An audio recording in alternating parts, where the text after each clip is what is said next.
Citizens of Earth, come with us on our intergalactic audio journey, boldly going right into our collective midlife crisis, into the nostalgic universe of 1980s trash cinema. This is Speakeasily versus the 80s. We get up close and personal with the films that made us into the freakazoids we are today. And what better time to join our ranks than in the dystopian present? It's end times, fun times here on the Speakeasily Space Arc.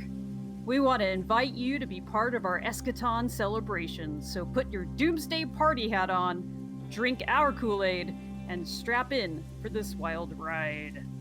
We're beaming at you from an undisclosed location in the Central Galaxy, which is about 100 miles north of the Bakersfield Nebula. With me, as always, are my comedy life partners and special space pals, Klingon Vanna White and Shecky Davis Jr. What's shaking, you two? Bacon. Greetings and salutations. Bacon is shaking. How's your bacon hanging? Out to the left. That's what I thought. But bump. What's new? I got Botox within an inch of my life today. Oh, congratulations. Yeah. How's your face feel? Numb? No, it doesn't feel numb, but it's kind of funny because I told her to just go wild. And so she was just everything from my cheeks upwards is tiny little, it looks like I've been pecked by birds. I want that. It's funny, I have that same thing on my butt. Aw. These little marks like it's been pecked by birds. Buttocks. What happened to your butt? Buttocks. Yeah, I needed to lift and separate. That's good. When you wear your bro, you Yep. want to look good. In my butt. You should accept buttocks as your Lord and Savior. Sure beats Jesus.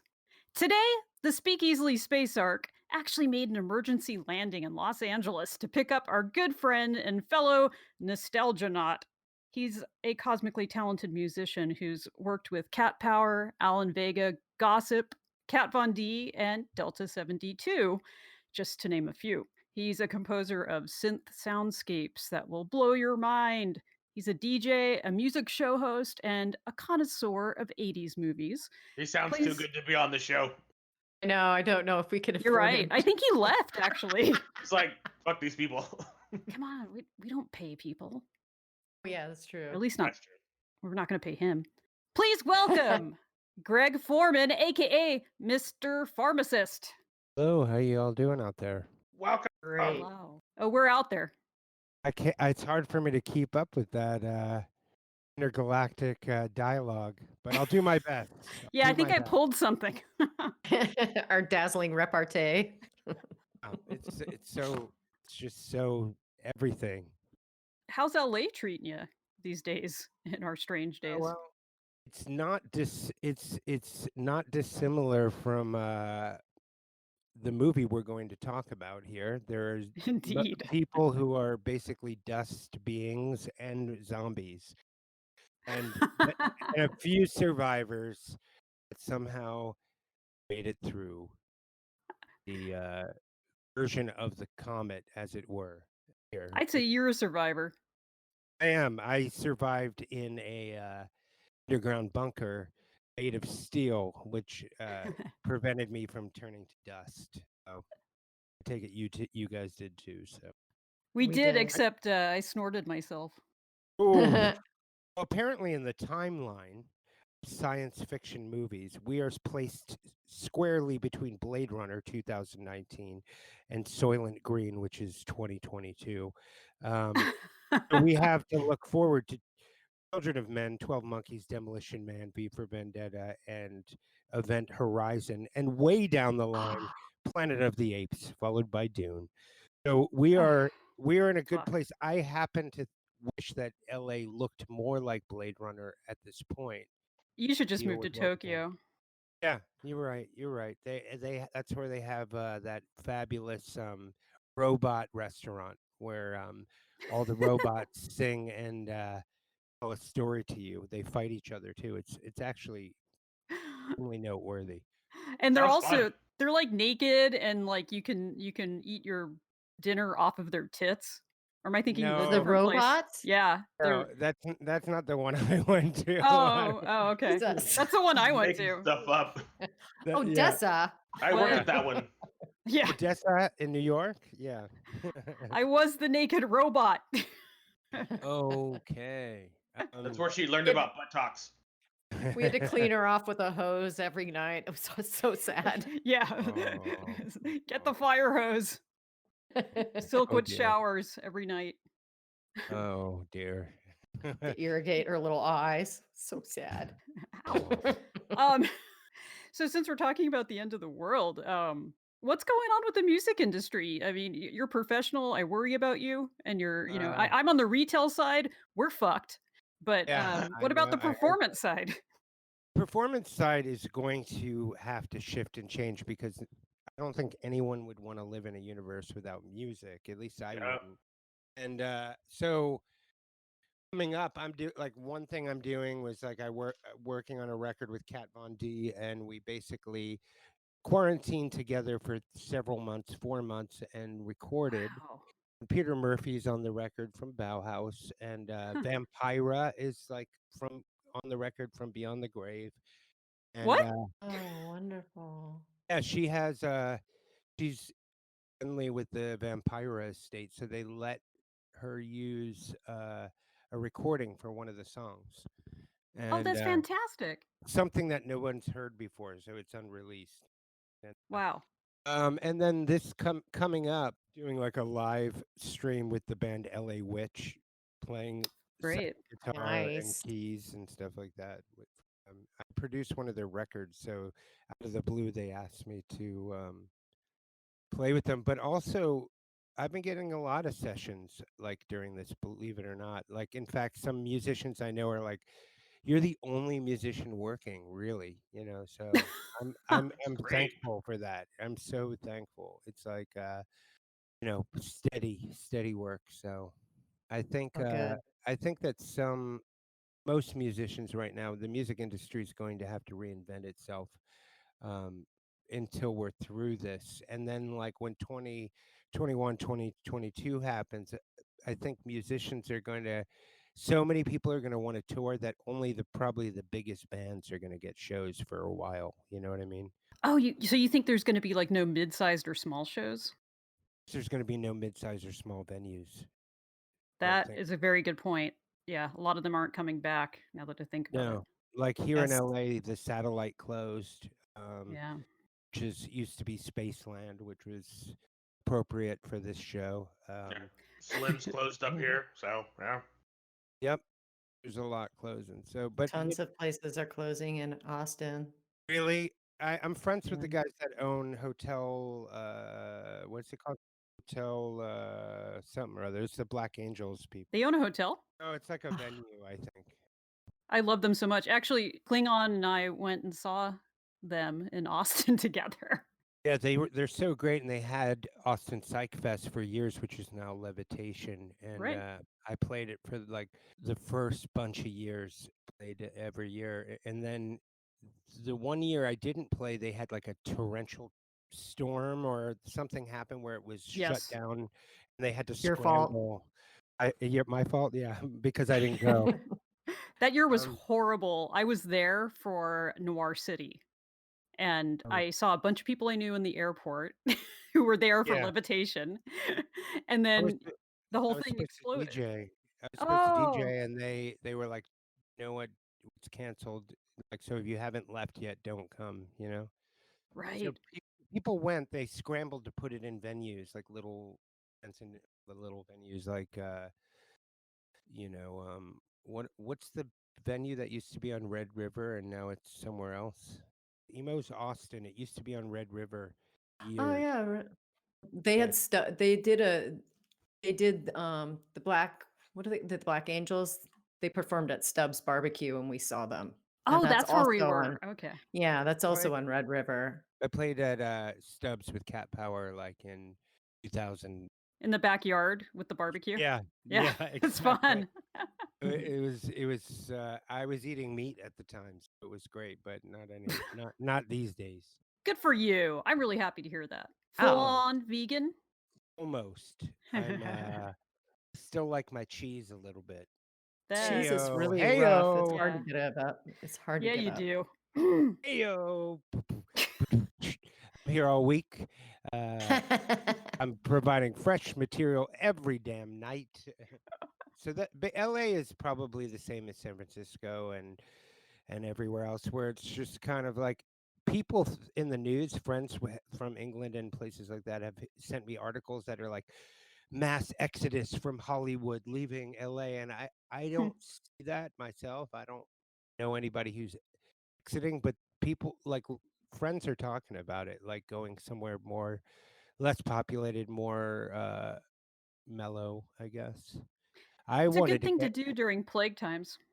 I wanted to go to Vietnam, but like I looked into it because they have like no cases of COVID there, Wow. and you can't they won't allow it. You can't come Yeah, there they're from there. like, "Oh, you infectious Americans, just stay out." Oh, Yep. we're pariahs. Yeah. No one Pretty wants much us. we're gonna be pariahs for a long time now. Isn't that great? Yeah. Do you know at this point, Escape from New York is quite old. That was 1988. Can you believe that? Oh, I yeah. don't. It's when they supposedly built their containment wall. Oh. Now it's Escape from LA. So Which is not as good. speaking of Botox, they have what's his name from Bruce Campbell. He plays the Botox doctor in Escape from LA, and they have a race of like they're all gangs, and they have the Botox gang, and they're like really overtly like implanted and surgically altered. In Escape from LA? Yeah, yeah, you got Yeah, to rewatch it. yeah, I would have to rewatch. I remember like people that were like overly done up to like a clownish perspective, but Right. Wow. I don't Yeah. remember us doing Botox that much back then. I thought It was like Botox. they were making a joke because it was LA, Yeah. like Yeah. When they were super Botoxed out. I remember that gang. yeah, They like they drooling on themselves like I am. they basically were, yeah. And Steve Buscemi was the tour guide. Yep. I can't swallow my own spit. We'll get you a cup. Don't worry. Okay. Yeah. I have Get her- one. Get her a trough. Bib time. Actually, your favorite Zardoz takes place in 2293, so you have that to look forward to. Oh, good, because I haven't seen enough men in onesies. Actually, supposedly there's a refrigerator-sized asteroid headed for the U.S. too. It's not causing us any harm, but No. it is like on its way. So Yeah. that Election day. Anything else? Like Murder I know. hornets. or Oh, hornets? no, we already checked that box. Oh, you're right. Okay. Right. what is it? Fire, Ants. blood, check, ants. No, it's the Chernobyl cannibal ants or something. What? I haven't heard of that. Yeah, last year there was Is that for something about reals? Chernobyl ants from Chernobyl that are supposed to be. That makes sense. But it's weird though because they're cannibalistic, so I guess they're eating each other. So I don't Oh, see they- that's a Oh problem. man. So maybe there's a meteor coming for us, but we might have something to learn from a movie we're about to talk about. How's that for transition? Does that work for you, Shecky? I get it. Okay, Yes. cool. So smooth. From 1984, the best year in 80s film history. I've said it before and I'll say it again. A lot of shit came out that year. Right? Gremlins, Ghostbusters. What else do you need, people? Yeah, those Well- two. I actually just saw a double feature of both of those at a drive-in theater here. No See, way, together? It was Gremlins, Ghostbusters, and Goonies. A triple See. feature. So amazing. Ugh. Is that where you Yeah. got your Goonies mug? No, I got the Goonies mug from a friend a long time ago, but it's great. It says Goonies never say die Yep. with a skull on it. And out of those three movies, I think Goonies might be the most endearing, and Ghostbusters is just legendary. Gremlins is great too, but it's I think Goonies is always going to have a place in my spirit. You know, That's like your movie. Gremlins is my movie because that's a great film. yeah, it's all about the age you were when you saw it, and He never says die. Never says die, except if you put it in the light. Also, the Karate Kid came out Light. that year. Yeah. So did Dune. So did Paris, Oh, I Texas. love. So did The Neverending Story. 16 Candles. Ah, Uh, Firestarter. 2010, and one of great LA cinema, Repo Man, 1984. yes. Oh, all in the Yes. same year. All in the same year. And there's more Hard. too. The Terminator, Blood Simple. I love Uh, Blood Simple. That's a too. wonderful movie. Nightmare on Elm Street. Eh. Amadeus, Splash. Footloose, not bad. Top Secret. Hey, okay, top secret. Now we're talking. Yep, Yeah, I knew you would love that. your Toxic your Avenger, Police Deja Academy. your vu. I'll always crush. remember you. Purple Rain. That was the same Get year? that. Wow. It's 1984. hard to place all these in the same year psychologically. Like I would think that Yeah. Dune was in the 90s or something. It seems like it would be, but and then this movie that we're talking about to be talking about and hopefully learning something for our dystopian end. We're- Do I get to say what it is, or do Yeah, please. Yeah. You chose it. You chose it. You want me to chose it. set it up and then Set it you out. knock it down? Set it out. Set it Okay. up. I'll knock it out. We bring you the apocalyptic teen comedy classic that has everything: zombies, malls, big hair, the end of the world, and chicks kicking ass. We're talking about Night of the Comet, 1984, science fiction horror comedy. very good. Classic. Starring Catherine Mary Stewart, Robert Beltran, who you know from tons of character acting, Hey, you and Kelly Maroney from Shopping Mall. Chipotle. Shopping Mall. Chopping Mall. Oh Lord. So good. And we're going to get to that, I promise. Chopping Mall. He was Ugh. also in Fast Times at Ridgemont High. She was And- also a cheerleader in that one. Yeah. Come Oh my on, God, so Dina. adorable. No, isn't she there? Like, come on, we're out here doing this for you guys, all right? All right. It's her. Let me ask you this. You chose Night of the Comet. Why? Why is this your very special movie? Well, I would have. See, I love dystopian cinema. That's some of my favorite. Brazil, Blade Runner, but I felt like Brazil and Blade Runner probably are a little too mainstream, so I picked one that really affected me when I was younger, and I was very entertained by, which was Night of the Comet, because Yeah. it was just low budget enough that you had to create some of it with your mind, like how Jaws barely showed the shark. You know? Yeah. Mhm. And you kind of had to fill in the blanks about like Stock Boys and the secret space cult that was trying to, come up with a cure, and featuring Mary Warnoff from like Chelsea Girls, Andy Warhol fame. Like, I mean, this film has a little of everything. I mean, in this film, you get such lines as "We used to be stock boys, but now we own the store." It's classic. Mhm. I'm not crazy. I just don't give a fuck. Right. Oh, yeah. Exactly. Exactly. Or you were talking about earlier about Hattie would have gotten us Uzis, and you know why they said that, right? So the Uh, rumor is that they had bad gun props. They kept jamming, and so they had to Yeah. made like a one-liner to just explain why the guns were so shit. Yeah. So that was totally ad-libbed. That's awesome. Right. I was just watching a interview with the two girls that played, Yeah. or the two actresses that played, and they were supposed to get Uzis, but then they got what were those guns? They were like little Mac 10 Yeah. things or something. They were. I Yeah. don't know what those were. They just and they kept jamming, and then then they just ad-libbed that, which is just genius. Yeah. So great. And then what's the character's name? Kelly Maroney. Sam. Sam, yeah, got so fed up she just started throwing high-heeled shoes at the guys. Like they're firing automatic machine gun fire, and she's just jumping up, throwing a couple high heels, and jumping back down.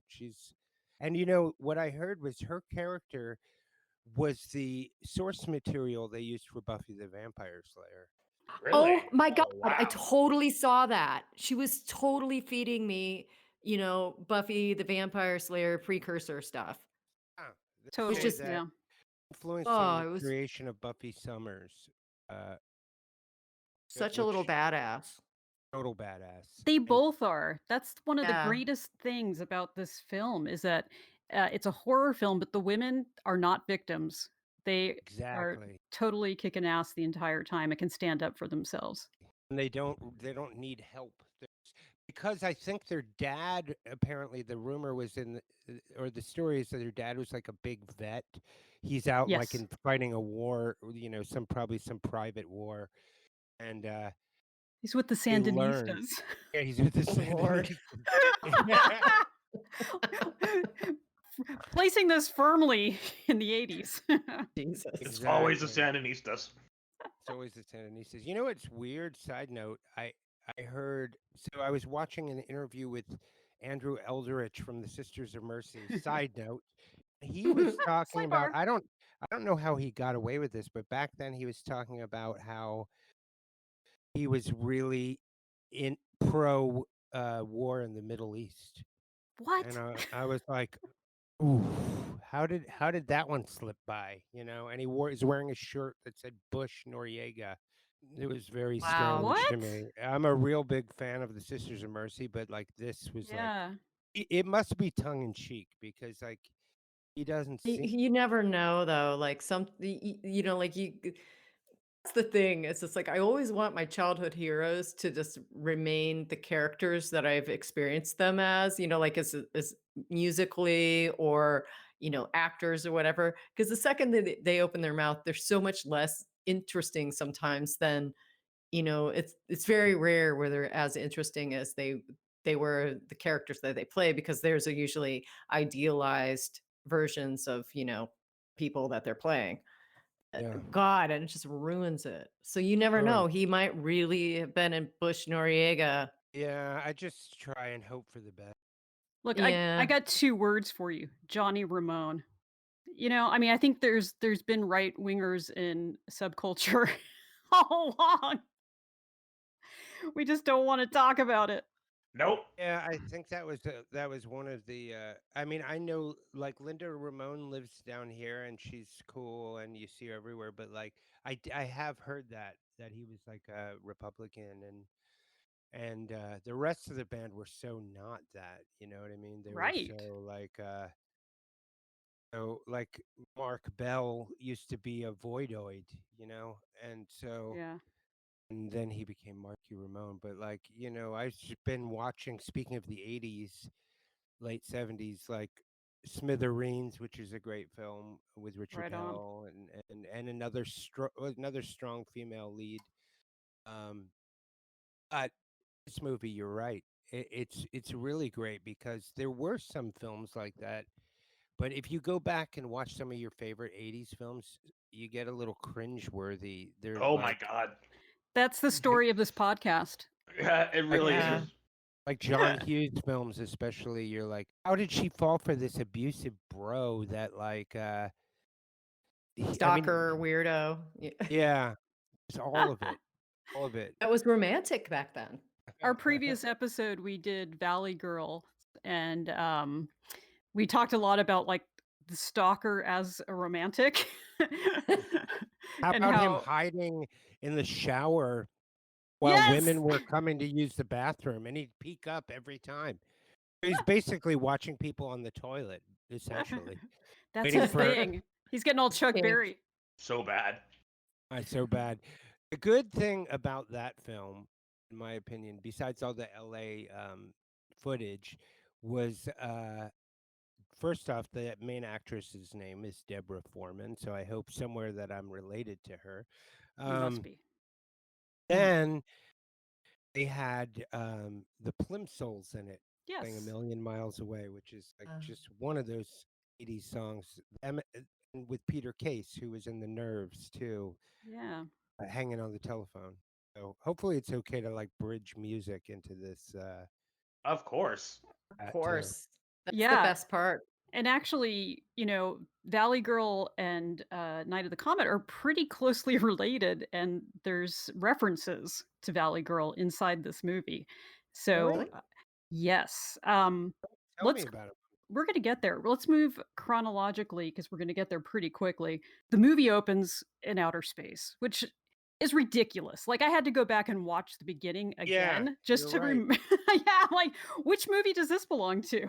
But There's something like an elliptical orbit so large, the visitor, which is the comet, is coming yes. back, and it says like in the last few years of the 20th century, it's like references how the last one was 65 million years before, and it's no coincidence that the dinosaurs disappeared seemingly overnight.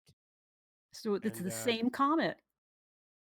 Well, my thought was like, well, did the whole dinosaurs turn into dust then, and have There's a Uzis lot of and science weirdness that go to we're just malls? gonna have to accept. Yeah. Okay. Just like on Something. MST3K, if you're Huh? wondering how they eat and drink and other science facts, really just relax. Yeah, just relax. It's all How good. do they eat? How do they eat? I don't Shrink. know. I don't either. It's like, how did the meteor just target the organic substance that it's made out of people, that's Right. people and not the trees, One the dog. grass, Yeah. and all the One plants. dog. One Yeah, dog. one The dog. dogs. Yeah, it's like dogs. There's the dog. But like, I'm wondering, like, why do some people who aren't surrounded by steel become zombies? Like, what are they partially surrounded by steel, or they like come out too soon, or what's the story? Like, Yeah. there's no, Or there's in a no, tunnel in their car. yeah, something. Then Maybe a why did car. Maybe a car. Maybe that's it. Maybe that's the Yeah. reason. Or No, the maybe cars are why refrigerator. empty. yeah, the cars are empty. No, Well, they maybe could be in the they get out of the refrigerator. car. Maybe they were in a trunk or Ah. something. That's all those people were in trunks. You know what? I bet you that the homeless gentleman who attacks her boyfriend in the first moment of the comment, maybe he is was in a dumpster or something. Yeah, dumpster diving. Yes. Oh, I have a friend that almost But died in a dumpster because he fell asleep in there after he shot up. Oof. Oh my god, Yeah. he was crushed. Every bone in his body was pretty much crushed. Oh, good Yeah. lord. On that note, back to the movie. Yeah, back to the movie. So yeah, Sorry. you were talking about Yikes. the intro about it being taking place in space. Yeah, it seems like something out of, Star Trek or something. Kind of, but I was like, when that intro was coming on, I was because my husband has seen the movie when he was a kid, like numerous times. I was just like, is this something that someone just added on, or is this part of the Yeah. movie? Everyone forgets this part. Well, I think like remember originally Blade Runner had like a it had like a talk over, a voiceover. I feel like that's like it's Yeah, it it's depends on the cut you get. Has the yeah. has that, and it's They weird. forced the expository part on. Yeah, that like this they have to explain it. So it's kind of like we have to explain what this movie's about. So it can't just be about a Thankfully, comet, it's about yeah. we're setting it up, It But just can't thankfully, be. it's the one time they're super expository though, No, and then it's they true. give it up. Or it's the one time where the name of the movie is actually not what it's about. Yeah, What it's yeah, about. exactly. It's The like, titular Right. line. yeah, it's like that's what it's supposed to be about. It's about a comet. Yep, and here it is. Got to But they show go it just in case. they go from this outer space expository scene straight into like a look at how gross commercialization works and consumerism, and I love that. Like suddenly we're seeing people everywhere just being gross, like yay comet, and Yeah. waiting for this thing that they have no idea. They have no Well, idea what's about to happen. even our main hero, well, one of them, she's really into video games, and at the same time, her boss is like yelling at her to walk the theater because he's afraid people are going to cut up the seats. But he's selling these trashy like head things that are like those with the springs that like Yeah, like antennas or something. yeah, like the comet, it's really a stretch. It's like, is that the comet on the end of those springs? I don't know. Right, They it were, looks like stars. yes. And where can I get one? Yeah, at the theater, which was actually El Rey Theater in Los Angeles. Yeah, I saw that. I was It's like, what? still It's there to crazy. this day, right? Still there to this day, and Wow. hopefully we'll survive what we're dealing with now. But played there and seen many shows there. I saw John Cooper Clarke play there, and that was really good. That's cool. So live shows there now as opposed to movies. Yes, exactly. Yeah. Do they still have a cabinet like an Atari Tempest in the lobby? Because No, that's what she's no. playing. She is playing a Tempest, yeah. No, they still do have that booth though out front. Like it looks like like an old school movie theater booth, like a ticket booth. Yeah. Um, and it's still the same. What is that thing called? Where you put the letters? The Marquee? Marquee. Thank you. Yeah, Mhm. same marquee. Marquee Mark. Um, no, a good deal of this movie took place pretty much just in very few locations. One was Sherman Oaks Mall.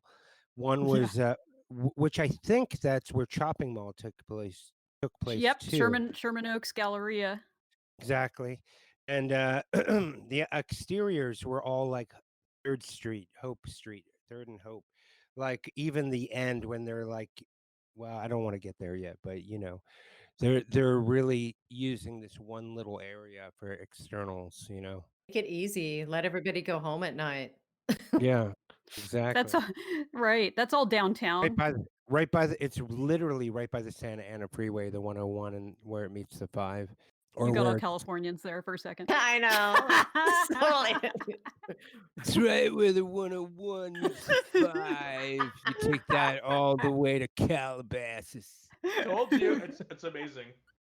And you get up on the 405, and then I took Santa Monica. It's so true. Well, you have to know because traffic here is so bad. But everyone, there's a sign, like a painting on the side of this vegetarian place, and it's like from Betty Davis, and it says, "How do you make it to Hollywood? How do you make it in Hollywood?" And she goes, "Take Fountain."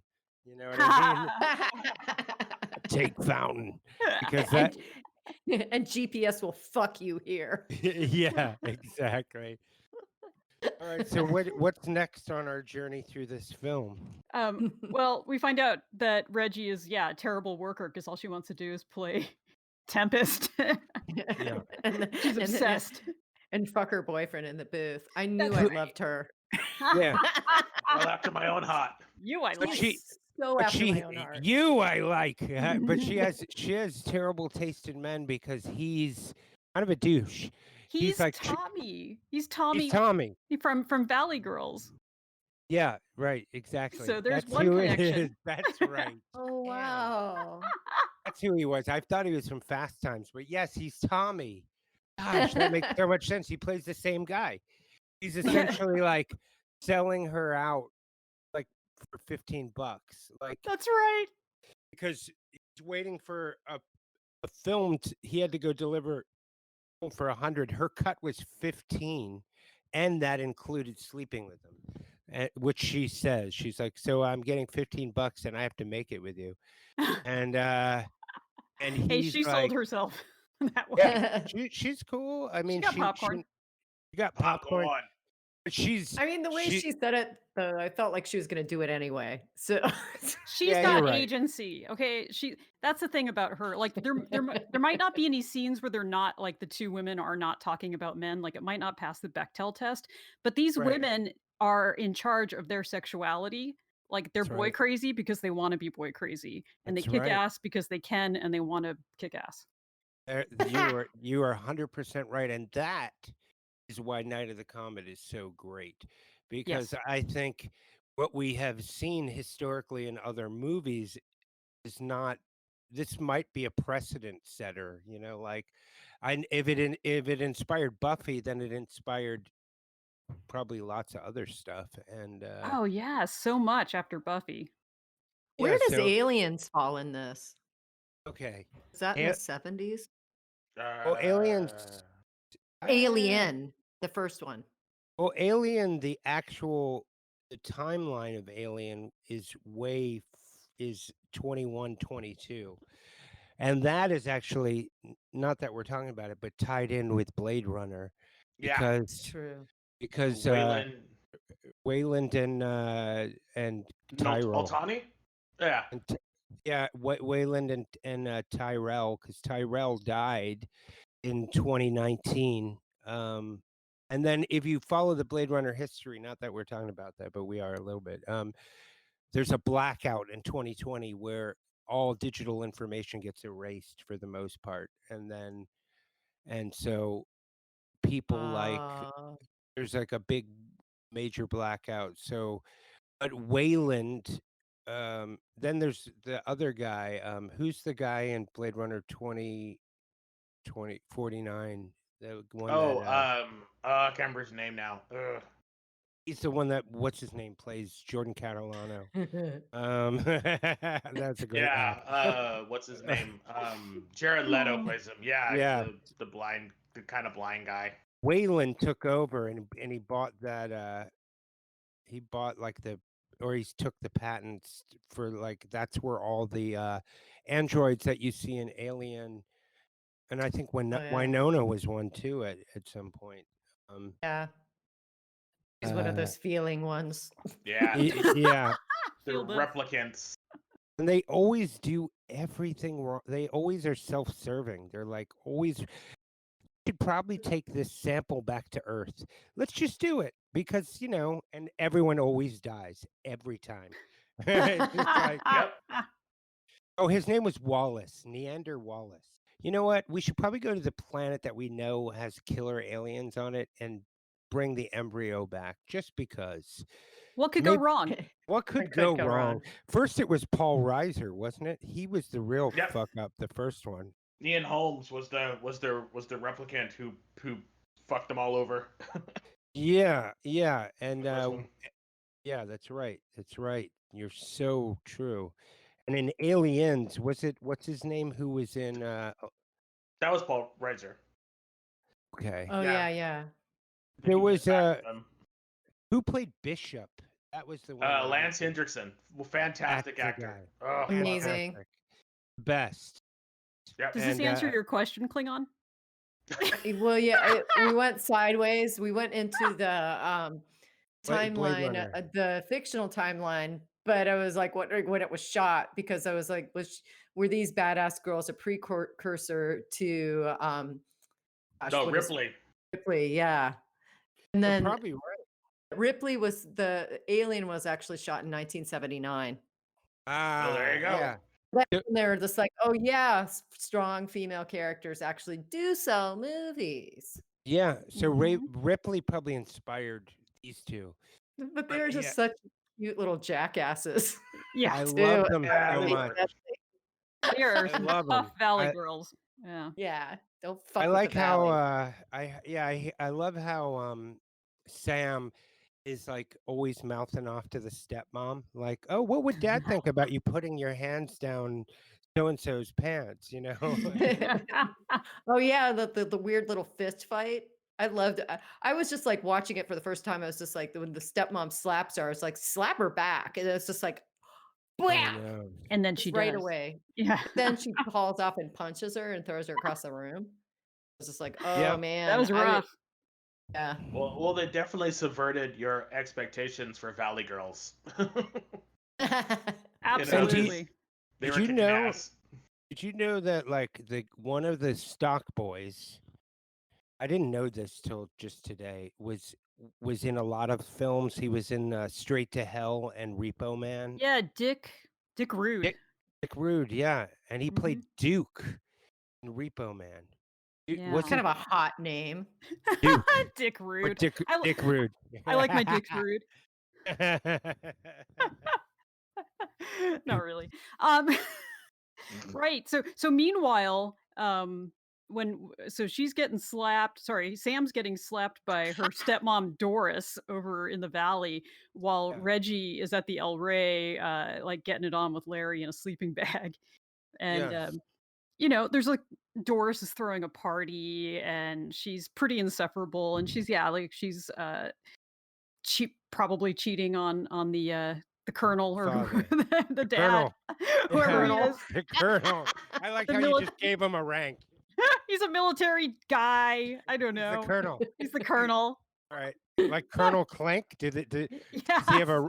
does his team have a radio in the coffee pot too? That's my favorite. Like, do you ever see that Simpsons where it's like Homer doesn't he needs like a guardian angel to come to him, but he can't. First it was like a classical figure, and he's like, huh? And the guy goes, very well. Colonel Clink, did you get my letter? He's like, I'm not Colonel Clink. I'm coming to inform that you don't recognize. Not all Germans are Colonel Clink. No, but then he says something like, did you know that Kinch had a radio in the coffee pot? He did. So then he like snaps into Colonel Clink. He's not supposed to be Colonel Clink, but when he hears that there was a radio in the coffee pot, he becomes Colonel Clink. Anyway, Nothing. nothing. Okay, I want to hear more about tie into Valley Girl. Okay. Yeah. Yes, we're getting there. There's like that part, the party in the street with like the picnic, or not the buffet, and of chips. Of chips, right? Did you Only know that chips. the two women I just have read that they were inspired by Ginger Rogers? They're that's interesting. Is it their toughness, their sassiness? Yeah, their sassiness. Ah, absolutely. So we're back over at the steel lined projection booth, That's where right. Yeah, Reggie we're and we're Larry boning. got it on. Yeah. We And haven't made it. We haven't made it very far. not really. We're It's too still fun in in the- there. And he goes downstairs and gets killed by some crazy Yeah. freaked out zombie. because he's waiting for the film to come back, and he wakes up the next day, and the film isn't returned, and he hears like kind of like a like at the door, and he's like, "Oh, I knew you would be back, but man, you were so late." Opens the door, and if you look, I didn't notice this till today. The poster on the door is a old Yes. film called Red Dust. Red Dust. Yep. And there's actually a poster in there in the theater for Death Race 2000 too, Oh, Really? very cool. Very which is cool. a great connection to Mary Warrenoff's That's right. involvement. Yeah, killer, good eye there. Oh yeah, there's some good mise en scene happening here. They're lacing the scenes with little Easter eggs. Yeah. Okay, so Fancy. this is where we figure out, or where we find out that Reggie is a badass. And at first, it seems like she's just like buying time by saying like, I know how to take care of myself, right? Like she's telling this zombie like, hey, I know karate, basically. And he's like part zombie, but also he speaks, which is kind of Yeah. I was just like, what zombie trope is this? He's like talking and shit. He's talking. He's got a wrench. He's swinging a wrench. Yeah, he's But he- using tools. He's Using tools. transitioning. Yes. Okay. Yeah, He refuses to be typecasted. right. Just like this movie. She ends up like basically using her training and her skills to just whoop this guy's butt, and then like escapes on the boyfriend's motorcycle, Yeah. which is amazing. Amazing. Not only does she got a great kung fu kick, knocks this guy out, steals no time to mourn the boyfriend. It's like, you know what? Screw you. I got the bike. I don't have time to mess around here. I think she stops at a light and there's a Mercedes there, and it's just like no one in it. Right. That car was actually the director's car. Oddly enough. Oh, really? Yeah. Little factoid. That's great. That's great. And Reggie, Catherine Mary Stewart, she actually did her own stunts, except drive the What? motorcycle. So she was doing Really? all the high kicks and the fighting scenes, but not riding the motorcycle. Okay. Yeah, which it Fair looks like a enough. big motorcycle. So It is. It is. Yeah. It does They look, I let, couldn't do it. let people ride motorcycles in movies anyway, because if they fall down and get hurt, it just puts off the production schedule. that's a really good point. Just so much easier to just put a helmet on a different girl and let her be the stunt monkey. Totally. Yep. Yep. Because they're a dime a dozen. It's hard. It's way harder to kick somebody than it is to ride a motorcycle. They say that the Variety wrote that the picture was created visually in an visually arresting style, similar to Liquid Sky, as well as Day of the Triffids, The Omega Man, and The Last Woman on Earth, which I just watched Liquid Sky as well. That was what I was kind of struggling with, Liquid Sky or Night of the Comet, and I picked Night of the Comet because of the times we're in. Yeah. Good Liquid choice. Sky is really druggy too, which is great. But this is like a little lighter, and if we're talking about dystopian, we might want a little comedy in it, so we don't need to be hit over the head with reality every minute, you know. We're living it, man. Very smart. We are living it. It's like we don't need to be hit over the head with the but Liquid Sky is a classic. I just watching it again, it was like, wow. And also Modern Girls, which is a great film too. Some other strong female characters, including Daphne Can I say Zuniga. something stupid? When The I was floor is like yours. talking, I know when I was like trying to remember what movie we were gonna watch, I was just like, and then we're gonna watch Working Girls. Yeah, That's my fault. That's my fault. I got totally that. thought it Really? was Working I Girls. didn't introduce that into my own stupidity. No, I No, introduced it to you. She said Working was Girls, and I was like, "Oh, Working Girls. Okay, I've never seen that." I was just like, Who's oh, in that? Who's Melanie that? Griffith. And I was just like, I love Melanie Griffith. She's so magical. You Yeah. do love Melanie Griffith, don't Melanie you? Griffith, Cherry Melanie 2000. Griffith, Sigourney Weaver, and Joan Cusack. Where are we? She goes back home. She sees dust everywhere. I think she puts it together relatively quick, and with because the dog leash is even there, and it's just a pile of dog dust. I know. Thankfully, Doris is gone. She's done. That ride home for Reggie, she figures it out because she's going through this like red skied hellscape. And yeah, that's where the kind of Liquid Sky imagery comes in, and just like a general kind of comic booky end of the world look. And so she's put it all together by the time she comes home and thinks that everyone's dead, but she finds her sister Sam upstairs getting ready for cheerleading practice. Yes. It's so great that she's alive because those two are perfect foils for one another.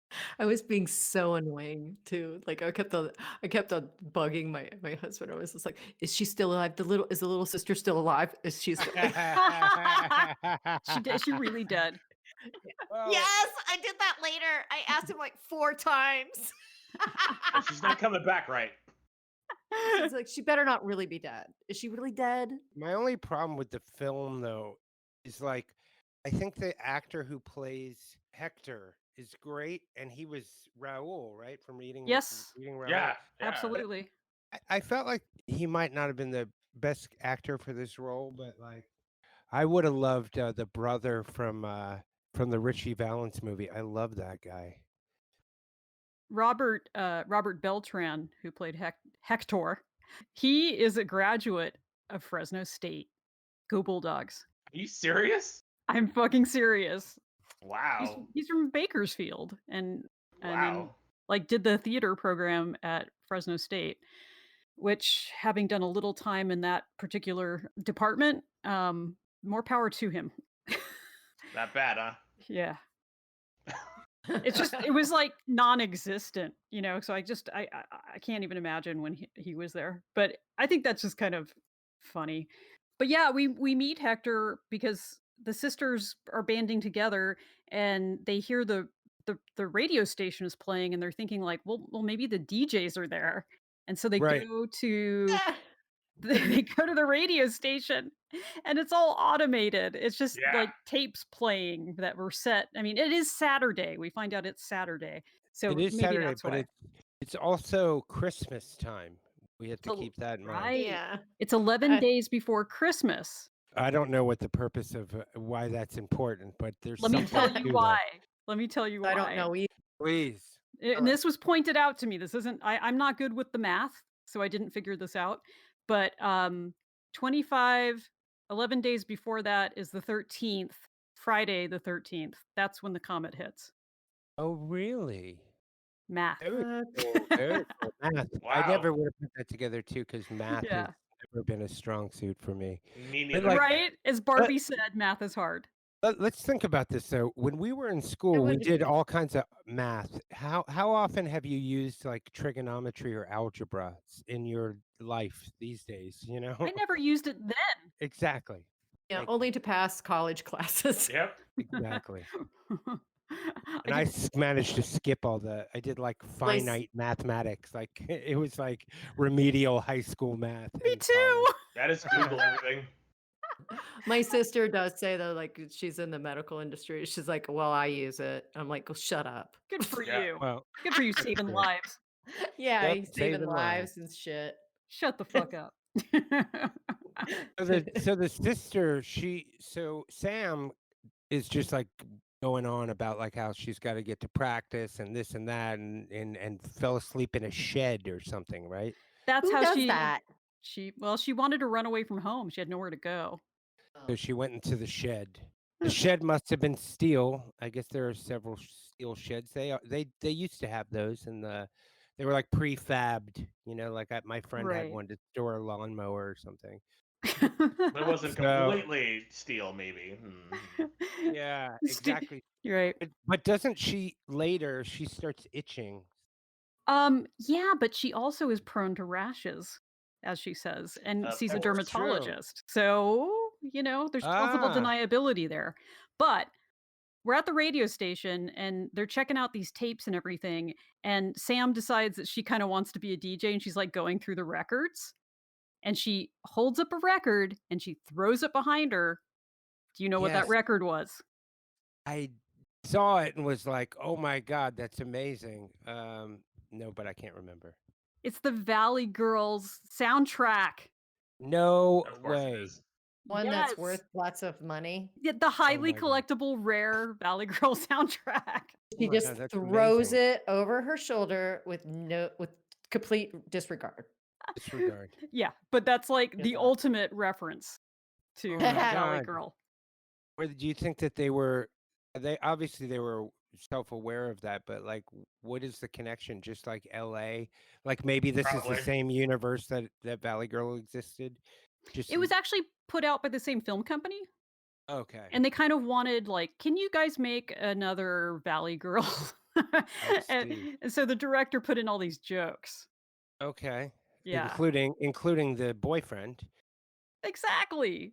Yeah, Wow. as many connections. And I think the producer, one of the assistant producers on this is Nancy Israel, and she worked on Valley Girls as she Wow. was on the not staff. What do you say? The crew? Crew. Thank you, Yeah. crew. That's so great. Finally, as they're in the radio station, doesn't Hector hear them on the radio and does the same thing? Comes there too? He's already in there. Is that right? That's Yeah. right. Yep. Yeah, Yeah, and he he's actually thought hiding. about it. He thought about that as well, so he went there. Yeah, because he's a truck driver Yep, he's a from truck Yep. San driver. Diego, San and Diego. so I mean, I hear you. Like the casting, he's maybe not like the bestest guy to be playing that role, but he's likable. Like He's very Yeah. likable and very yeah, warm character, but I just didn't necessarily believe that they would have crushed. He seemed older, and it just didn't seem like believable in that way. Like it seems like either of them would have crushes more on Dick Rude. You know the Like I did. I certainly yeah. did. Hard. That guy was, I always thought he was that guy who was, oh, he was in Legend of Billie Jean, the guy I'm thinking of who played the rich guy that helped them. Do you know what Are I'm we talking talking about? about the main mall punk that we're gonna meet soon, Ivan E. Roth, that actor? I think so. The guy with the black hair with the sunglasses. Yeah, the one I'm into. Yeah. Yeah, I thought I don't know. I would do the whole pile of them. they were just, Line them up. we're all just like new wave lords, basically. They look like the lords of the new Yeah. church, basically, Yeah. essentially. Oh my God, Good it's so point. hot. It's so funny. But yeah, he was from Tales. He was in Tales from the Crypt. What was the guy who I'm thinking of? Oh, his name was Keith Gordon, and he was in Legend of Billie Jean, but he was a he looked like that, like kind of like a gothy punk guy. He was in Jaws 2 as well, and he played Hmm. like the guy with the little hat and the glasses on one of the sailboats. Long way around. Yes. So they they ran into Hector, and they're all mistrusting of each other, right? Like what's That's going right. on? And in fact, Reggie, well, Reggie and he don't have a very good start to the relationship because let's get 80s racist. She Oh yeah. refers to him as Hector, like making fun of how he pronounces his own name correctly. And Right. and then she says about his gun, like, "Hey man, oh that's fine for date night in the barrio." Yes, she does say that shit. Oh my Wow. god. And I saw this at the Castro. That's insane. I saw this at the Castro with DJ Omar, who's from South America, and Oh, I love DJ Omar. you know, Love him. yeah, you know Omar. Hi, DJ Omar. He's I out love there. you. He was on an episode. Thank you for Mortuary Academy.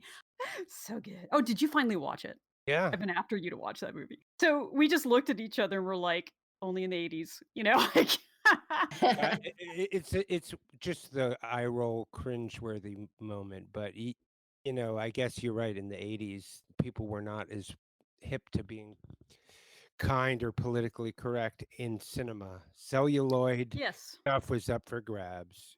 not so sensitive.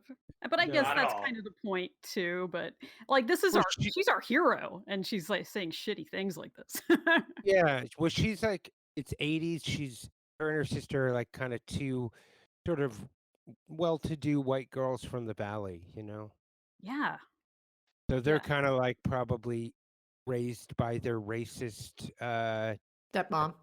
The mom and the dad are probably both like. The Colonel. The Yeah, colonel is correct. probably. He's out there with the Sandinistas. He's not. He's not definitely subscribing to some sort of politically correct magazines or periodicals. Probably not. Yeah, not reading the Atlantic. Actually, Doris says about where the dad is. She's like, "Well, he's off in Banana Land." Remember that? Exactly. Yeah. Oh yeah. When he was in South Whoa. America, right? Yes. Yes. Yeah. Well, okay. We have that. That's there. So we can't totally fault her because she ends up redeeming herself, I believe, for We the love can't of her hate her. sister. And then Yeah. they do end up kind of having a connection. So That's right. Everyone has to. They fall in love, or at yeah. least You have they're to. the only people left. Yeah. Well, Only It's what choice. you'll do. so we think. So we think. Right. We have this weird double dream sequence for Sam Yeah. where she falls asleep and she has this dream that she's getting pulled over by cops and they're zombies. And then Right. she wakes up, goes to the bathroom, takes all her clothes off. All of her clothes off. Which actually, well, almost. I mean, that bothered me the first time I saw this because I assumed she was like 14. Yeah. She's got such a That- baby face. That's interesting you would say that because she is in high school. But would you be a You'd be a senior, like a junior or senior to be a cheerleader. So she's probably, Oh, not that that makes it better. She's probably tops 16. yeah, she's supposed to be 16. Her sister's supposed to be 18. I Well, was like, wait, I was groaning, just like, oh, here comes the obligatory boob scene. Yeah. But then, I just watched Ladies and Gentlemen, The Fabulous Stains. Yes. And the main guy, who was Ray Winstone, was hooking up with a 15-year-old Diane Lane in the movie. So back then, as Diane Lane put it in the commentary, she was like, no, you could get away with more, and that her mom wasn't on the set that day. So Oh. There you go. they were able to sneak in. Yeah, it's just kind of weird if you think about it now, but like, Can yes, you imagine how blacklisted everybody would be if you was just like, oh, well, the mom was away, so we're gonna shoot sexual Yeah. content with a underage Yeah. girl. Yep, that's what happened. That's what Diane Lane said. She was like, Wow. I felt weird about it during it, but Oh, but she's like, I've shown my ass in 1,000 movies since, so this was not my best.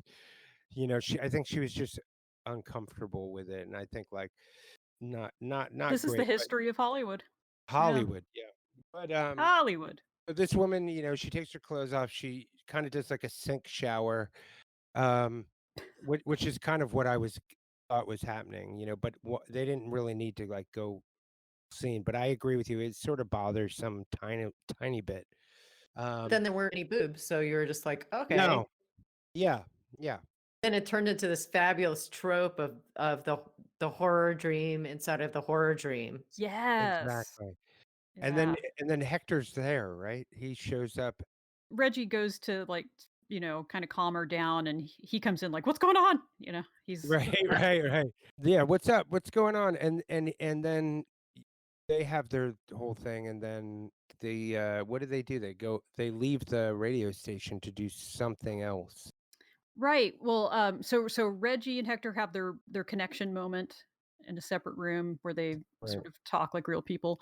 But he decides he's got to go down to San Diego to see if his family is still alive. Yes, yes, this is great. And he gets down there and he goes to his house, and there's like some little kid, right? Zombie Who's kid. like zombie kid, just like A little white kid too. I like turn over and I'm like, this is a metaphor for gentrification. It totally is. Love it. Oh, Klingon, you're Totally. right. Wow. Because he's right in his house.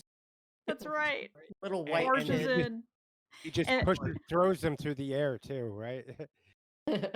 you want him to You're shoot right. him, but he won't shoot the kid because he's a good Yeah, guy. he is a good guy, and he throws him, and then he doesn't find He anything. leaves his own house. Leaves his own house. He's gentrified, and then has Ah, to move back up to L.A. that's because right. L.A. is not yet gentrified at that point. Not yet. Not yet. No. No. Um, And meanwhile, the sisters go and get a bunch of oh, guns. yeah. Where Because did they get that's what you those? do. They mentioned that. Remember where Dad used to take us shooting? Yes. Oh, Yeah, they yeah. went to the gun club, right? Yeah. The Yeah. L.A. Gun Club. Was that a band?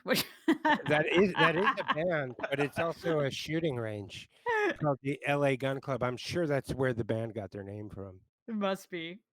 Um, Actually, there's a story there that Go told me. He said that Keith Morris, who was in the Circle Jerks, they were going to call the gun club Ritual Sex. Hmm. And Keith Morris was like, "You can't call your name Ritual Sex. It's too goth." He's like, "You should call it the Gun Club." And then he's like, "I'll take Ritual Sex for the name of a Circle Jerk song or record, but you can have the Gun Club." So that's how they got the name the Gun Club. Huh. Oh, interesting. Okay. Yeah. They go get the guns, and don't they then go on a shopping spree? That's what they decide to do. Yeah. Well, they have this Which is amazing scene where they're shooting their guns Yeah, for the fun. iconic scene. ah, And yes. we get this iconic scene, this iconic picture of them, like with the cheerleader and the Valley Girl shooting these semi-automatics, and Oh, then we get you- that great line. yeah, Daddy would have gotten us Uzis. Yeah, which Right. was improvised by Kelly Maroney. Yeah, because the guns kept jamming, right? Exactly. And if you notice, they jam a bunch of times throughout the film. So I wonder if like all of that was accidental, like which makes it great because it's kind of bumbling. They're like, oh, we got these guns, like, and they kind of suck in the apocalypse, and they almost get us killed, and we have the guns, Right. and then they decide to go to the mall. Which is weird, right? Because they go to Sherman Oaks from downtown because they were shooting on 3rd Street. They were shooting on 3rd and Hope, like in the middle of the freeway, like right in the middle of the street. And then they're like, you know what? We should go to Sherman Oaks instead of going to the one up here, the Grove. There's a mall here, the outdoor one, the Grove, or the Glendale Galleria. They decide to go to Sherman Oaks because they Right. It's probably it's know the that mall, you know. store. Hmm. It's the mall they know. Don't they just go into the mall because they figure it's the end of the world? We might as well get ourselves some presents. Yeah. Yeah, They and it's probably free. As you do. Yeah, they probably use the Right. indoor mall because they could control the lighting and they could Yeah. shoot all night long. Also, I You're, mean, you're every right. movie was shot uh, at the Sherman Oaks Galleria because we got Chopping Mall and Valley Girls and Right probably a on. million zillion others. Really? Valley Girl that's the mall from Valley Girl. Well, that's a long story, but they shoot the outside of Sherman Oaks Galleria. Okay. Because I remember there's like quite a big scene where um, Deborah Foreman's coming down the escalator and her boyfriend's going up. And that's like a big scene. She's like, Tommy, like you should really get back together with Tommy, man. I think it's E.G. Daily. It is EG2, yeah. Okay, so check it out. Within the realm of this conversation, we can go full circle because E.G. Daily was one of the skunks in the Fabulous Stains. Oh, right. She was one of the fans. She's the greatest. Because she was the maid that the British guy that Ray Winstone played from the whatever their band was called, the Professionals. Yeah, Right, right. she was the darling of 80s cinema.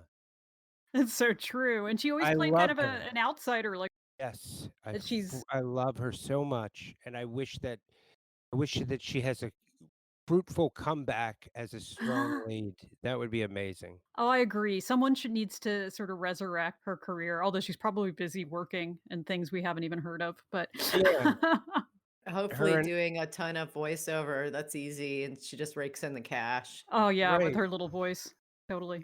Like she's a Rugrat, right? Isn't that what she does? I'm Oh, pretty, there yeah. you there we have it. Is she in like Morty and Ricky and Morty or what? Rick and Morty. Oh, Yeah. She's a voice actress, right? Yeah, Yeah. she now is doing Rugrats. That's Good cool. for her. we want to But she's see like, her. yeah. Yeah, we So need to wonderful. see her. Her Oh, cuteness. they remade Valley Girl, which is a travesty against nature and time. This is the musical? Yeah, I saw it at that same drive-through, and You watched it. Wow. Well, I know. Wow. we're in COVID times. You're gonna try and do as much normal as you can get, but that really ruined my life. Like Hey, Jake, it's COVID town. she was in there, and so was, I think, Deborah Foreman was in it too, but it was terrible. Terrible. Aw, what a bummer. I bet Yeah. Foreman plays the mom, huh? Yes, exactly. She does play the mom. Oh, God. Well, more power to you for sitting through that. One thing we've overlooked is we haven't really covered the special research facility out in the middle of the desert. Yes. I can't remember exactly when we first meet them, but Mary Woronov is one of the scientists. And at first, this is just masterful. At first, she is like such a straight character in this, unlike anything else she's ever played. And we kind of think she's the bad guy Yeah, that's right. because she's like, Yeah, it is she really doesn't good. want to go get the survivors out of LA. Which they find out they're there because of the radio. Exactly. Yep. They hear Sam on the radio, like just being goofy Sam. Yeah. And what's his name? Jeffrey Lewis, who's been in Yeah. everything. Everything. Yeah. I looked back at the video of my bar mitzvah. Jeffrey Lewis was there What? with the cancer. He was in the band. He was in the band. No, Uncle Lewis. I went. Really? He was at the bris. He was at the bris. I looked back. He was there. He said, "Keep the tip." Hey-o. Oh, Never gets old. thank you. But yeah. Good night. Never. Good night. Yeah, he was in everything. He was designing women. He was on the Golden Girls. He was on Man from Uncle. I feel like he had a show even. Like he was on the X-Files for a while. He's just the best character actor. I love him. Again, 80s movies, they're kind of full of those Yes. dudes, character actors. Yep. It's kind of like He's Dick wonderful. Miller being in Shopping Mall. Yet I love him too. And Yes. Gremlins, speaking of Gremlins. Yes. And Mr. Futterman. he died not too long ago, right? Yeah, I think it was last year. Have you seen Yeah. that documentary? Mm-mm. Was it That Guy Dick or That guy Dick. It's No. you can see it on Netflix, or maybe it was Amazon. But anyway, great documentary. Late in his life, somebody made a documentary about him and kind of his career, and just a total character. He's exactly who you want him to be. Yeah. These like our heroes go into the mall to get some stuff, and they are realize it pretty quickly they're not alone, Yeah. and we don't see exactly who these people are at first, and we can't tell what they are. I don't know, like it's kind of like a mystery. And when you see the company of the Stock Boys, they look more like a new wave punk band than Stock Boys. They do. They look Just like Crime. yeah, that's right. That's right. They look like Crime meets like Jesus and Mary Chain or something like Yes. that. Yeah, the sunglasses and all that was kind of like, okay. The sunglasses, the black turtleneck, and the curly hair. Yeah. And why And did they gotta so ruin it all by being all psycho? they are. And That's what Audra was thinking. my favorite line was, "We used to be Stock Boys, and now we own the store." That's right. American dream. These guys are not friendlies. They do not really want anything good from our heroes here. They want to. Yeah. In fact, don't they No. tie them up or something? They At do. some point, They tie them together Yeah. with chains, and you don't even know what they're gonna do to them other than to try to kill them or something. And right. And then you realize pretty quickly when one of them takes off, the main guy takes his glasses off, that he's up quickly on his way to becoming a zombie type Yeah. being. Yeah, he's Mm. got those eyes that the guy did in the outside the movie theater, and Right. He's skin, transitioning. dry, mummy eyes. yep, all of them are transitioning, and there's the blonde new wave punk with the long earring. Then there's the main guy. It's just great. They would make a great Just gorgeous. band. They would. They should have done a number in the movie. That would it's Yes. the only thing missing. Yeah, Right? tied them up and then just started singing, you know? Right.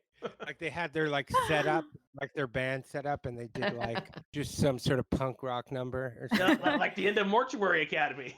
Exactly. Oh Exactly. no. Back Always to it. comes back to Mortuary Academy. Or And some So- other trash what we've was watched. Nick Schreck's band that was in it? Pizza Werewolf or whatever? Werewolf Pizza? It's a werewolf.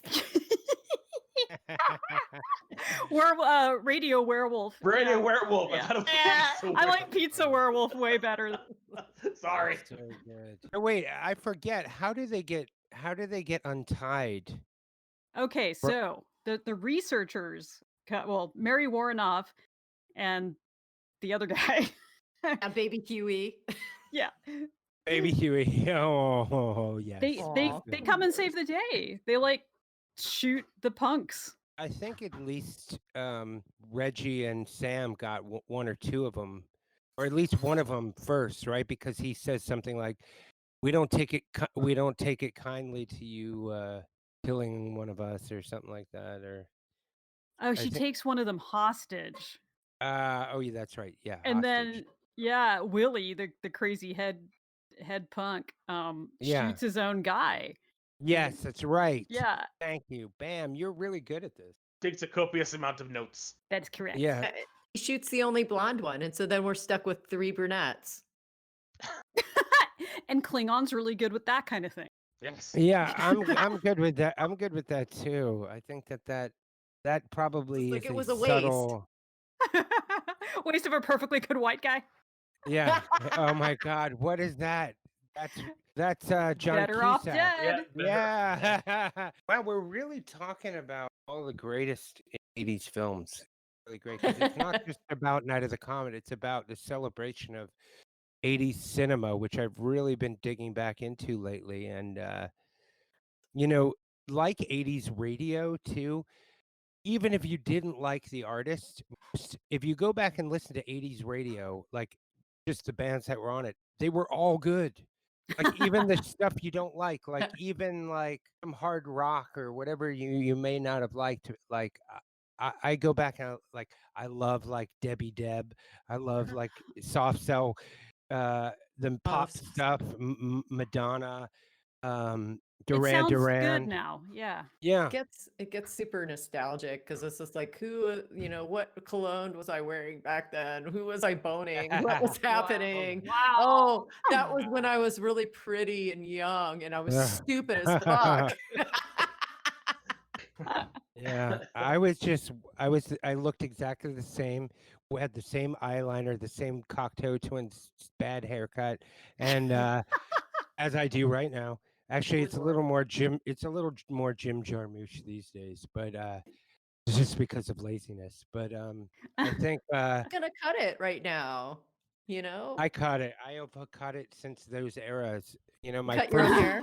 yeah, my first hair inspiration was probably, besides The Cure, would have been like the birthday party or something. Yes. Like they all had this giant.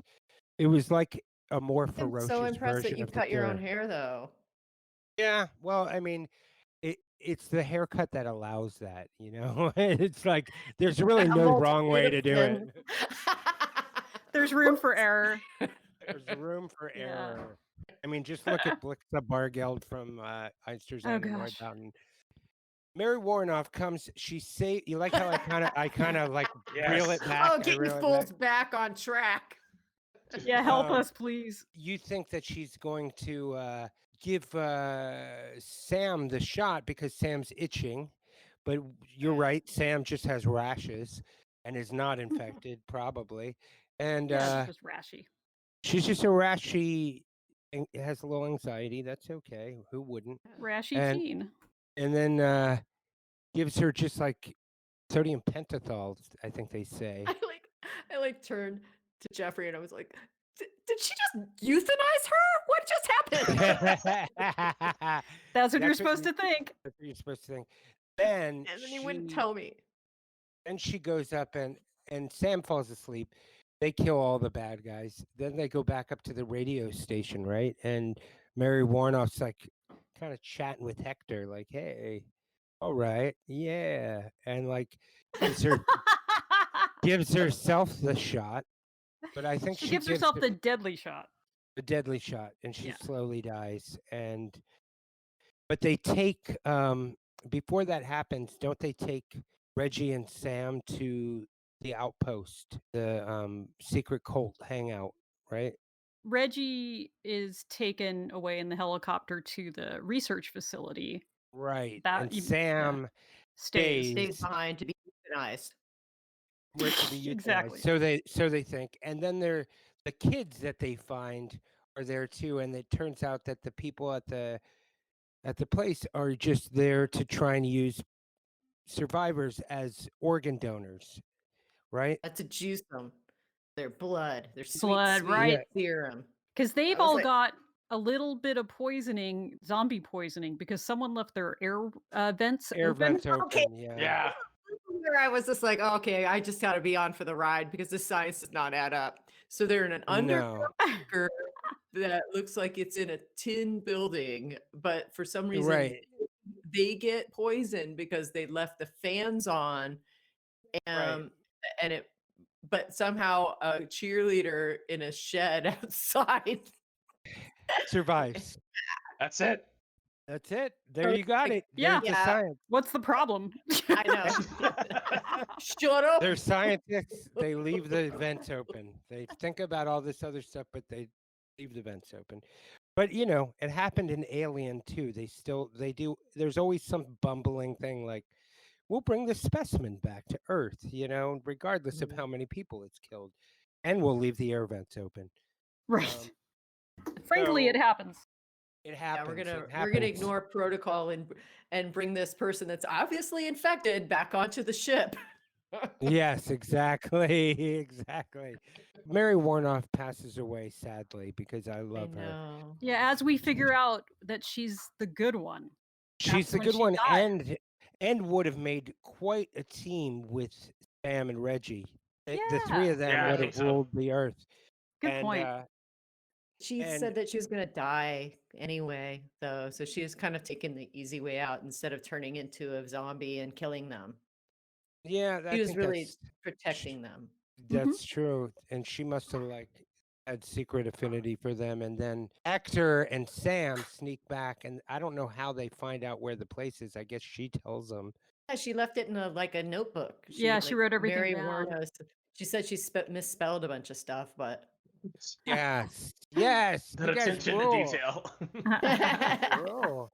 Um, and then they go back out there, and he's got like a weird corny accent, like, hey there, man, how you Yeah. doing? You got to Just see what I on got in the truck Cowboys. here.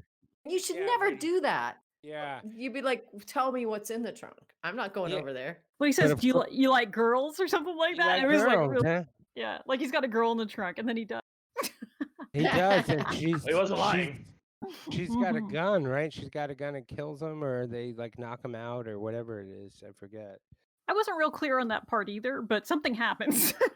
Something happens to him. Maybe they put him in the trunk, He and ain't never coming back. very similar to Repo Man, they bust into the scientific facility and rescue their friend, rescue Yes. their friends and the little kids, right?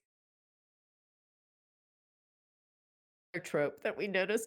It was like they have these two yes, there's adorable little kids. That's a funny thing too, Samus. Oh. Oh, it's There's true. like little stuffed animals wearing their cute little sleeping clothes, and it just makes them even more adorable. It hits us right in our like nostalgia zone too, Yeah. because And none of us have kids, do we? fuck no. No. Oh, I have a That's really funny. cat. That's enough. I have Yeah. chihuahuas. Those are like cats. They trick those two women and then they drug them, right? Oh yeah. And then they basically, how do they escape? I forget what they do. They just make a run for it, but Hector's like put explosives on the vehicle, the scientist's vehicle. Because his Oh, mom has a bunch of dynamite at her house. so they- right, Yeah. right. yeah. That's So what what's that about? You can get That's anything you want now. Anything. right, right. everything goes on sale during the apocalypse. That's There you right. go. That's from the Sorry. mall. Well, why did the mom have it? No, I don't know. I just made that up. Oh, I thought you Oh, were saying so that was I. really. I I love was like, you. oh shit, the mom. So then, what do? They blow up the car. They get back to L.A. They make their grand escape.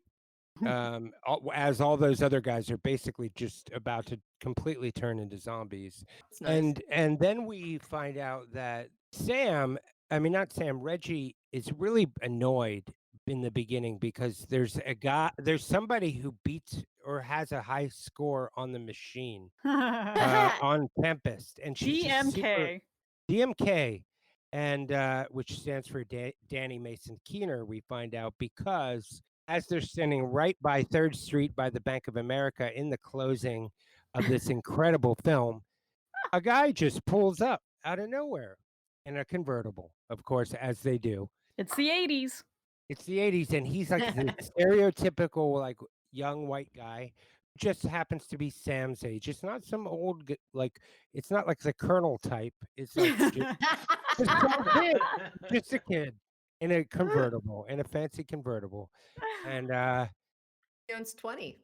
he owns 20, and he says, "Would you like to go for a ride?" And then she has to ask, of course, if that's okay. Be back by 11, and then I think she Midnight or something. upsells it to midnight, and Yeah. and the license plate says what? DMK. DMK, and it comes full circle. So that had to be pointed out to me. Yeah, I never when noticed it that. first happened, and then like Jeffrey was all, "This is important." Yeah. Wow. I love it. Jeffrey's all pay At attention. the beginning. This has to do When with he's video playing the games. game. This is Yeah. important. Is he And yelling at at you? the He's end, like, no, he's just making a real point. Like, stop being distracted, stop fidgeting. Look Yeah. at that. Look at the scoreboard. It is important. What is the takeaway from this? In hindsight, we see this classic film. It wraps, and we've been on this journey. It's a little bit of everything for everyone, a little something for everyone. I think the big takeaway for me is what you said is that you have a film with two extremely strong female leads, not one but two, and to me that's like a really powerful thing Yeah. coming from 80s cinema. You know, I mean, you did, like you said, Totally. you did have Ripley before. I think like kind of, it's not a romantic comedy. I guess it's a dystopian comedy, but it's like there's some romance in there, but it really does transcend the genre, you know, the Yeah. characters. If you look at just the opposite movie, which it would be like Weird Science, where you get like kind of these two bros that just create a, Yeah. I mean, it's so sexist looking back on it and misogynistic. It's like it's a crime how it got made. It's still some funny moments, but like, Chips, dips, chains, and whips. yeah, it's just right. Is it the movie? I just watched it again and I was like, oh my God. And so what we have now is not that. And that's why I think Night of the Comet stands the test of time. It's overall like the low budget kind of Thelma and Louise of dystopian comedies, you know? Yeah. Women who are like full on high femme and that Yeah. are still like really like powerful and deadly. Yeah, Yep. And that totally is what capable. I can makes see this that. film amazing. Thank you. That is a great way to put it. So that's how I felt. That's how I felt then, and how I feel now. And you know what? I was raised in a house with just two women and myself. So to me, that was not an unusual film to see. You know what I mean? Because I was Yeah. growing up with two women who were kind of like that and trying their best to teach me like that. And I had to learn some lessons, you know, along the way. But like, you know, I would have it no other way. I'm so glad and fortunate to have been brought up by two women who were like taking no shit. My Yeah. mom did date some turds out there, but like it was the Who doesn't? 80s, you know, it was the 80s. Yes, exactly. Who doesn't? But so for me, my takeaway is that, and it was normal to me because that's what I was used to. I was not used to having some sort of like misogynistic dad in the picture. You know, I had Right. women that were like, "Oh, you want to borrow my eyeliner? Yeah, go ahead. Of course." You know, so they were Don't like, break the tip off, okay? exactly, pretty much. And Like, don't use the mud mask all up. This Clinique mud mask, you know, the That's thin fair. layer, that's all you need. thin layer. All you You don't need. need more. You were So, used to it, but I think you know, America was ready for it as well because this movie grossed like $14 million, and this was like a what? super low budget What? movie. Yeah. It did? Yeah, Yeah, I didn't know I I made never that even much either. heard of it or saw it. it's a Oh huge my cult God, I classic. see it. Amazing. 14.4 million on a budget of 700,000. So Yeah. that, That's insane. of course, they made it. It was a huge success. Mhm. And Wow. I don't know if, let's see if they how much Valley Girl made. 17.3 million on a budget of 350,000. So they didn't quite make as much as Valley Girl, but they did quite well, you know. Yeah, and I would It's not bad. say They had more that this effects movie, though. This had more yes, effects. More effects. more explosions. And I do love Valley Girl, but to me, I love this movie a little more because it's a Yeah. different story. And like we said, the takeaway is like two strong female characters. Um, and in Valley Yeah, Girl, you know, it was just like your kind of like romantic comedy, and there was all sorts of weird kind of creepy stuff going on that was like okay for the 80s, but we look back on Yeah. it and go like, It how made me is the cringe. hero waiting for his woman in the shower? You know, waiting for his girlfriend that he doesn't know is his girlfriend yet, peeking over the shower at people in the bathroom. it's just stalking. Creepy. Sleep on her lawn in a sleeping bag. Well, that was Oh my God. romantic. There's one line from Night of the Comet that like made me practically pee myself that I was forgot Oh, which about. one? Okay, so when the sister Sam is in the room being interviewed by the scientist who's asking her about all her bloodborne diseases. Oh yes. Oh, Reggie. Is- Yeah, Reggie. Oh, that's Reggie. It's- The other Sam, I mix them up. Okay, Yeah, and she's like, "Were you pregnant? Or have you been pregnant?" she's like, I was once. Or she's like, I thought I was once. She's like, the worst 3 weeks of my life. Right, because he's like, well, that's not real. So to me, it Like Yeah, the was. worst 3 months of my 3 weeks of my life. that was great. That was so What a funny. what a great show you guys have. It's so fun. Oh, I thank really you. enjoyed it. Yeah, thank you Thanks for coming mm, on. And Yeah, I really just like, it really I didn't know what to expect, and I like that like you all are very knowledgeable about film and love it, and especially take interest in the 80s, at least at this in this segment stretch. All And 80s all the time. That's that- what our show is, the 80s movies right now, at least. that's why yeah, we're I called love it. Speakeasily versus the 80s. I really love that, and I really think like we picked a winner here because it really does hold up, and I love the theme. I love the theme. I love that it's like subtle themes we picked up too. Like I think you can watch it can go a bunch of ways. You can watch it as just an entertaining dystopian comedy, or you can look deeper and I mean it's got some layers. I mean it's not obviously going to be you know s- David Lynchian, but it's like or like Tarkovsky or whoever, some Godard. It's not going to be some like, Right. It can't but all be Godard. It can't all be Tarkovsky. We yeah, need this. we need And we this. need this now. And kind of like what you were saying about the movies you've been watching. I mean, I have certainly immersed my head in that bucket during the COVID. Get And your head out of the bucket. I will not. Because it's soothing because we grew up Yeah, in this time and yeah. it's a simpler time. And Yeah. frankly, the style is just fucking great. yep, You nailed it. You nailed it. And you know what? It's just comforting. And Yeah. it's like I was thinking about John Hughes movies recently, and I was like, it's a shame because there's so much like misogyny peppered in all that stuff, but I really loved Uncle Buck. Do you know?